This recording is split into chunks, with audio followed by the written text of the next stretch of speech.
খুশির খবর, অবসর নিচ্ছেন না ডি মারিয়া। আর্জেন্টিনায় ভক্তের সাগরে ট্রফি নিয়ে হাজির ডি মারিয়ারা। দর্শক, কলম্বিয়ার বিপক্ষে কোপা আমেরিকার ফাইনাল ম্যাচে 1-0 গোলের দুর্দান্ত জয় তুলে নিয়েছে আর্জেন্টিনা।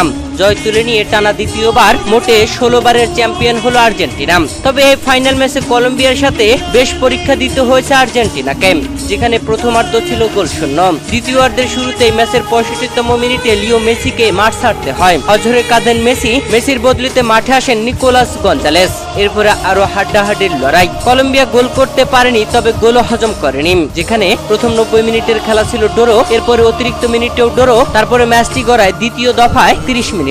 এখানে প্রথমার্ধ ছিল গোলশূন্য, তবে দ্বিতীয়ার্ধের শুরুতেই 112তম মিনিটের মাথায় লাউতারো মার্তিনেজ গোল করে আর্জেন্টিনাকে 1-0 গোলে এগিয়ে নিয়ে যায়। আর সেই নায়ক মার্তিনেজের এক গোলেই আর্জেন্টিনা দুর্দান্ত জয় তুলে নিয়ে চ্যাম্পিয়ন হয়ে যায়। আর এই ম্যাচটা আর্জেন্টিনার জার্সি গায়ে ডি মারিয়ার ছিল শেষ ম্যাচ। তবে সদ্য এক সংবাদ মাধ্যমে উঠে এসেছে যে আনহেল ডি মারিয়াকে অবসর নিতে দিচ্ছেন না সতীর্থরা, যেখানে নিকোলাস তাগলিয়াফিকো ডি মারিয়ার সাথে কথা বলেছেন, কঠিনভাবে ধরেছেন ডি মারিয়াকে। এছাড়া দলের প্রধান কোচ লিওনেল স্কলোনি ও সতীর্থ লিওনেল মেসিও চাচ্ছেন ডি মারিয়া আগামী বছরের 25 সেপ্টেম্বর পর্যন্ত আর্জেন্টিনা দলের সঙ্গে থাকুক। দর্শক, এদিকে ট্রফি নিয়ে স্থানীয় সময় রাত 10টায় আর্জেন্টিনায় পৌঁছেছে ডি মারিয়ারা। ভক্তের সাগরে আসতে ডি মারিয়া যেন অবসর থেকে ফিরবেন বলে এমনটাই মনে করছে সংবাদ মাধ্যমগুলো। দর্শক, ট্রফি নিয়ে আর্জেন্টিনায় উল্লাসে মাতছে ডি মারিয়ারা। তবে ট্রফির সঙ্গে ব্যক্তিগত কারণে আর্জেন্টিনায় আসেননি লিওনেল মেসি।